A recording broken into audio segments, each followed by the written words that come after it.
For today's episode of What's Happening in the Philippines, update sa peso ngayong gabi. Umabot sa bagong record low na 61.88 ang palitan ng piso kontra dolyar. Baka maramdaman ito sa presyo ng imported goods at remittances mula sa mga OFW, kaya magandang bantayan ang galaw ng exchange rate sa mga susunod na araw.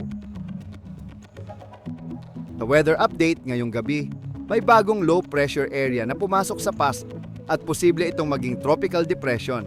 Kasabay nito, patuloy na nararanasan ang epekto ng habagat sa Luzon at Western Visayas. Dahil dito, asahan ang mga pag-ulan sa ilang bahagi ng bansa sa mga susunod na araw.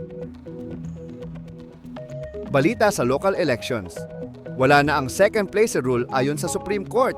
Ibig sabihin, hindi na pwedeng ideklarang panalo ang pumangalawa sa boto kapag nadiskwalipika ang nanalo. Ang desisyon na ito ay naglalayong masiguro na ang tanging kinikilala ay ang kandidatong may pinakamaraming boto. Heads up sa mga nagbabantay ng interest rates. Tinaas ng BSP ang key rate nila to 5% dahil sa patuloy na inflation risk. Kahit bumaba yung inflation sa 6.2% noong July, kailangan pa rin daw ng preemptive action para makontrol ang presyo ng bilihin.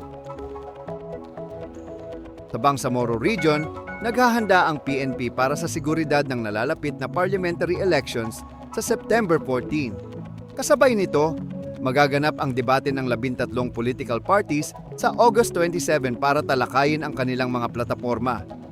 Ang debate ay gaganapin sa Notre Dame University at inaasahang magiging mahalagang bahagi ito ng paghahanda para sa eleksyon.